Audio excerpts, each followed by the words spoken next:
Ņemot vērā, ka bērnu tiesību pārkāpumi bērnamā Laubere, kas aizvadītajā gadā tika aktualizēti Latvijas mērogā, izveidojušies ilgtermiņā, tie neesot novēršami vienā dienā.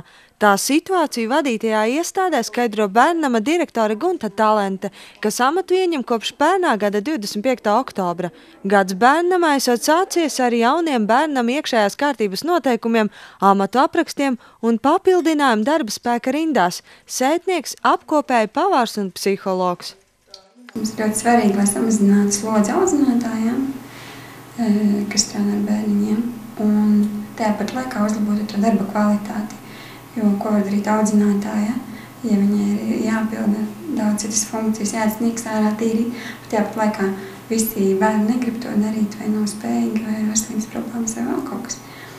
Tā, kad tas ir tikai nedaudz atrisinājies, un tas ir būtisks uzlabojums saskatu, jo ir iespēja kvalitāti, darba kvalitāti uzlabot. Ikdienas aizkraukliete Gunta Talente mēro stundu garo ceļu uz bērnama Lauberē. Šo amatu viņa uzsver kā savu misiju, jo uzskata, bērnams ir lauciņš, kuram nepieciešamas pārmaiņas ieguldot laiku un izdomu. Svarīgi šobrīd esot sakārtot darba struktūru, kā tiekot veidota mazo lauberiešu ikdiena. Tas viss mainās. 1. novembra izveidota tāda pozitīvas motivēšanas sistēma par labajiem darbiņiem. Viņi tiek prēmēti ar kādu pasākumu, apmeklējumu vai vēl kaut ko.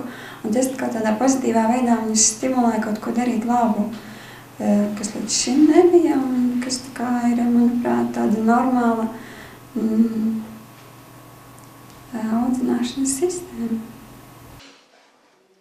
2013. gada sākumā bērnamā uzturas 24 bērni. Gunta Talente skaidro, viņa par iestādes slēgšanu nevēlas runāt, bet cerot, ka bērnam izmirs dabīgā nāvē.